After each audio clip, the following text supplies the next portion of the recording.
আম্মা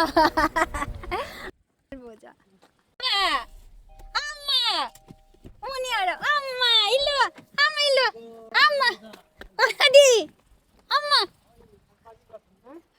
আম্মা বোঝা 어이구. 자고 됐어 뭐 추워? 빨리 앉아요 랄루 আমার 왜 লাল্লু 너 반바지야? 춥지 않아? ওরে বাবুলে 앞에 앉아 앞에. 앞에 바보 앞에 아니야 바보 앞에 바보 앞에 앉아야 돼 앞에 앉아. 앞에 앉아 이거 필요 없잖아. 만약에 지금 누워 있으니까 필요할 수도 있어 이거 좋아 응 좋다 বাবা চিংড়ি মাছের মাথাগুলো অনেক দিন খাওয়া হয় না জমে গেছে অনেকটাই হ্যালো সবাই কেমন আছেন হ্যালো আসসালামু আলাইকুম আমি কল্পনা সাউথ কোরিয়া থেকে সবাই কেমন আছেন আজকে চিংড়ি মাছের মাথা কয়েকটা জমে আছে একেবারে ডিপে রেখে দিছিলাম সেই চিংড়ি মাছের মাথাগুলো একটু ভুনা করে নেব ভুনা তো আপনারা সকলেই করতে পারেন সেজন্য আর ভুনার দিকে যাব না আমার হাজবেন্ডের প্রিয় একটা খাবার আছে টমেটো স্যুপ এই টমেটো স্যুপটা যদি আপনি খুব সুন্দরভাবে মানে করতে পারেন তাহলে মানে আপনার গুণগান পরিবারের সবাই করবে তাই আমি টমেটো স্যুপটা করেছিলাম কিভাবে কি করলাম কি দিলাম আজকের ভিডিওতে থাকবে আর চিংড়ি মাছের কোনো কিছু ফেলাই নেই অনেকে এবার বলবেন কেন ফেলাইলেন না একটু ফেলাইয়াই তো রান্না করতে পারতেন ফেলাইলে তো একবারে কমে গেল কেন আপনারা এই চিংড়ি মাছের ওই যে ঠ্যাংগুলো বাইটা কেমন যেন বড়া খান না তখন কেমন কিছু লাগে না তো যাই হোক এই চিংড়ি মাছের মানে রান্নাটা যে এত সুপার হয়েছে একটুখানি ভাত খাইয়া দেখতেই হয় গরম গরম ভাত তার সাথে একটুখানি ঝোল নিয়ে চিংড়ি মাছ পরে খাবো এই চিংড়ি মাছের তো রান্না করলে সব কিছু একেবারে গন্ধটা একেবারে খুব সুন্দর হয়ে যায় ঝোলের তাই গরম ভাত নিছি আর একটু ঝোল মানে খুব ভালো লাগতেছিল আমার নিজের কাছেই শান্তি লাগতেছিল আমার মনে হইতেছিল যেন আমি অনেক ভাত খাইতে পারবো মানে একটুখানি ঝোল দিয়ে প্রচুর পরিমাণে ভাত খাওয়া যাবে এই অবস্থা হয়েছিল তো খাওয়া প্রায় শেষ চলেন চলে যাবো এখন রান্নার দিকে টমেটো স্যুপ প্রথমে আপনি যে কোনো একটা মাংস নেবেন হয় চিকেন বা অন্য কোনো মাংস আপনার পছন্দ মতো টুকরো টুকরো করে নেবেন হালকা ভাজা দিয়ে নেবেন যাতে আপনার সুবিধা হয় রান্নার জন্য আজকে সকাল থেকে আমাদের উপরতলা মানে আমরা তো থাকি 10 তলাতে ঠিক মনে হয় যেন 12 তলাতে রিমডেলিং হচ্ছে টয়লেট সে প্রচুর শব্দ সকাল প্রায় 8টার আগের থেকে এত শব্দ মানে আমি কিছুই করতে পারতেছি না ঘরে কোনো কাজও করতে পারতেছি না শব্দের জন্য নড়তে পারতেছি না মাথার ভিতরে ভন ভন করতেছে মানে খুবই আমি কখন যে সেই এডিট করব মানে কথার সাউন্ড তো এইটাই পাচ্ছিলাম না। এখন এই যে দুপুর 12:30 বাজে ওনরা দুপুরে খাইতে গেছে ঠিক এই টাইমটাতে এখন ফুললি নীরবতা এই যখন রিমডেলিং হয় ধরেন কোনো অ্যাপার্টমেন্টের কোনো একটা ঘরে এই টাইমটাতে আপনাকে মেনে নিতেই হবে মানে যে কেউ এরকম করতেই পারে আমরা যখন করেছিলাম যখন প্রথম এই ঘরে আসছিলাম কত বছর আগে প্রায় 7 বছর আগে ঠিক তখন তো অনেকে এরকম সহ্য করছে আপনার ঘরে যদি কোনো অসুস্থ ব্যক্তি থাকে ছোট বাচ্চা থাকে তাও করার কিচ্ছু নাই টমেটোগুলো আগে থেকে সেদ্ধ করে খোসা ছাড়িয়ে একেবারে এই যে ব্লেন্ড করে নিলাম বা ম্যাশ করে নিলাম যে আই বলেন না কেন একের চটকাইও নিতে পারেন কোনো ব্যাপার না তা আমি এখন এই যে একটা কড়াই বসাইলাম চুলাতে ভালো করে একটু মুছে টুছে নিছি না মুছলে হয় জাল ধরাই দিলেই হয় এখন দিয়ে দিচ্ছি হালকা অল্প বাটার এই বাটারটার সাথে দিয়ে দিলাম রসুন চাকচাক করে বা এমনি ফাইল করে কুচি করা হালকা হালকা ভাজা দিলাম যাতে স্মেলটা আসে তারপরে দিয়ে দিয়েছি গাজর কুচি করে রেখেছিলাম বলতে পারেন বা কিউব করে রেখেছিলাম বা ছোট ছোট পিস করে রেখেছিলাম আপনি আপনার পছন্দ মতো সাইজ করবেন অবশ্যই ছোট ছোট সাইজ করবেন এখন এইটাকে বেশ কিছুক্ষণ ভাজা দিতে হবে আপনি চাইলে হালকা একটু সামান্য লবণ দিতে পারেন আমি এখানে থেকে অল্প অল্প করে লবণ দিয়েছিলাম যাতে স্বাদটা ঠিক থাকে মানে প্রত্যেকটা স্তরে স্তরে ধাপে ধাপে আমি লবণ দিলাম এবং লবণ দেওয়ার বা আপনি যদি চান তো সিজনিং সল্টটাও ব্যবহার করতে পারেন অবশ্যই লবণের পরিবর্তে তারপরে দিয়ে দিয়েছি মাংস আপনি অবশ্যই আপনার পছন্দ মতো মাংস নেবেন কারণ আমি যেহেতু আমার হাজব্যান্ডের জন্য রান্না করতেছি আমি আমার হাজব্যান্ডের পছন্দ মতোই রান্না করব যে ও কী খেতে পছন্দ করে বা কিভাবে কি দিলে ভালো হয়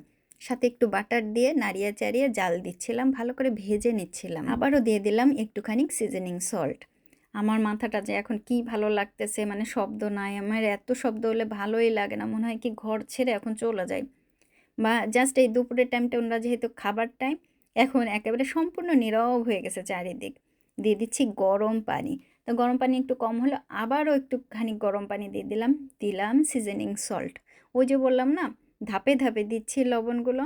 এবং অনেকে বলতে পারেন এত সল্ট একটু বেশি হবে না, কারণ পরে আমি আবারও অন্য অন্য সবজিগুলো অ্যাড করব। ঢেকে ঢেকে রান্না করছিলাম। দিয়ে দিচ্ছি কাঁচা কুচানো মরিচ, বেশ খানিকটা, একটু ঝাল ঝালও হবে। আর ঝাল যারা খেতে পারেন না তারা ঝালটা অবশ্যই দেবেন না। এখন জাল দিতে হবে এই যে থাঙ্গুন ক্যারট, মানে গাজরটা গলা পর্যন্ত। গাজরটা যখন গলে গেল তখন দিয়ে দিলাম একেবারে লাস্টের দিকে মাশরুম কুচি করা। এই মাশরুমগুলো কিন্তু ভেরি ভেরি টেস্ট। মাশরুম দিয়ে নাড়িয়ে চাড়িয়ে এখন এইখানেই কিন্তু দিয়ে দিতে হবে লবণ, সিজনিং সল্ট দিলাম। আমি প্রত্যেকটা খাবার অনুযায়ী, মানে ওই ধরেন যতটুকু মাশরুম দিছি, যতটুকু সিজনিং সল্টের দরকার অতটুকুই দিলাম। এখন লাস্টে আবার দিয়ে দিয়েছি পেঁয়াজ কুচি, আবার সামান্য একটু মরিচ কুচি। আপনি চাইলে অন্য কোনো সবজি অ্যাড করতে পারেন, কিন্তু আমি অনুরোধ করব এই পর্যন্তই ঠিক এইগুলোই অ্যাড করবেন। এর বাইরে অ্যাড করলে পরে অন্যরকম স্বাদ হয়ে যাবে। দিয়ে দিলাম টমেটো পেস্ট করে রাখা, তার সাথে বেশ খানিকটা চিনি স্বাদ মতো। যে এই যে টমেটোটা একটু টক টক বা ওই টকটাকে সুন্দরভাবে একটু মিষ্টি মিষ্টি করে নিয়ে আসবে, ওই জন্যই চিনিটা অ্যাড করা হয়েছে। এখন জাল দিতে ঢেকে ঢেকে অবশ্যই জাল দেবেন, কারণ খুব বেশি আবার জাল দেওয়ার দরকার নেই। মাশরুম খুবই নরম, কোরিয়ান মাশরুমগুলো এত নরম যে আপনি ধারণাও করতে পারবেন না। তারপরে দিয়ে দিলাম ব্রাউন কালারের সল্ট, সাথে বাটার। এখন জাল দেবেন হালকা হালকা করে, এই যে বাটারটা গলবে এই পর্যন্ত। আমি টমেটো স্যুপটা এত ভালো রান্না করি, শুধু এই রান্নাটা না, কোরিয়ান রান্নাগুলো আমার হাজব্যান্ডের জন্য এত এত ভালো এবং স্বাদের রান্না করি, আমার হাজব্যান্ড খুব পছন্দ করে। এবং এই টমেটো স্যুপটা খেতেও অত্যন্ত মজার হয়। এখন দিয়ে দিচ্ছি ব্ল্যাক পেপার পাউডার বেশ খানিকটা। ছোট বাচ্চারা খেলে কিন্তু আপনারা এই ঝালগুলো একেবারে এড়িয়ে যাবেন, কারণ এতে অনেক ঝাল হবে। এখন একটু নাড়িয়ে চাড়িয়ে লাস্টে দিয়ে দেবো স্টারাচ আমি একটা বাটিতে গুলিয়ে নিয়েছি। গরম পানি দিয়ে গুলিয়ে নেবেন, কারণ স্টারাচ ঠান্ডা পানি দিয়ে গোলালে কিন্তু গলে না, অন্যরকম হয়ে যায় খাবারটা। কিন্তু ফুললি এখন এখান থেকেই হয়ে গেছে। স্টারাচ দেওয়ার পরে প্রচুর পরিমাণে নাড়াতে হবে, না নাড়াইলে কিন্তু এটা একেবারে দলা দলা হয়ে যাবে, অন্যরকম হয়ে যাবে। দেওয়ার সাথে সাথে দেখেন এরকম হয়ে গেছে।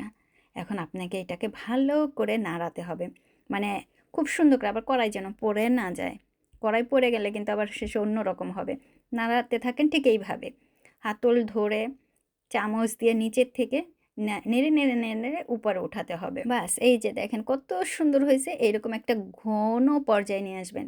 তবে স্ট্রেস কিন্তু আপনাকে বুঝে শুনে দিতে হবে, খুব বেশি দিলে কিন্তু আবার স্বাদ চলে যাবে, কারণ একটুখানি স্ট্রেচেই হয়ে যায়। আর এখন এই যে নাড়ায় চাড়ায় হয়ে গেল। এই টমেটো স্যুপ যদি আপনি একবার করে খান ঠিক সেমভাবে, আমি মনে করি আপনার মনে থাকবে যে সত্যি এই টমেটো স্যুপটা অনেক বেশি মজা হয়েছে এবং খেতে মানে এত সুস্বাদু। আমি সাধারণত জানেন যে কোরিয়ান খাবার খুব বেশি একটা খাই না, কিন্তু এটা আসলে অনেক দেশে অনেক রকমভাবে রান্না করে, তৈরি করে। তো এই খাবারটা আমি যখন তৈরি করি আমি অনেক বেশি করে খাই। আর এর সাথে আমি আরেকটা কাজ করি, যেটা হচ্ছে পাউরুটি চুলায় সেঁকে একটুখানি শক্ত শক্ত করে এর সাথে দিই, যাতে এটা ভরিয়ে ভরিয়ে খেতে পারে এবং খুব স্বাদ হয়। আপনাদের দুলাভাই চলে আসছে, টমেটো স্যুপ হয়েছে আর আসবে না? আপনাদের দুলাভাইয়ের জন্য যখন আমি টমেটো স্যুপ করি তখন জিও অটোমেটিক এসেই বলে যে ওরও পছন্দ, আসলে ওরও পছন্দ এটা। তখন ও কিন্তু খায়, খাবার পরে একটু পরে এসে বলে যে আর একটু আছে দিবা না। এই জিনিসগুলো আমার জিওর সবচেয়ে ভালো লাগে, যে ওর যে খাবারগুলো পছন্দ হয় জিওর, মানে পচার, ও একটু পর পর এসে বলে আছে না, ওই যে একটুখানি রান্না করছিলাম, আছে দেবা। তা জিওর দেশের খাবার যে এত পছন্দ, আমি আসলে অবাক হয়ে যাই যে দেশের খাবারগুলো ওর মানে পছন্দের শীর্ষে সবসময়। তা আপনাদের দুলাভাই কিন্তু অনেক মজা করে খেলো। সবাইকে অনেক অনেক ধন্যবাদ।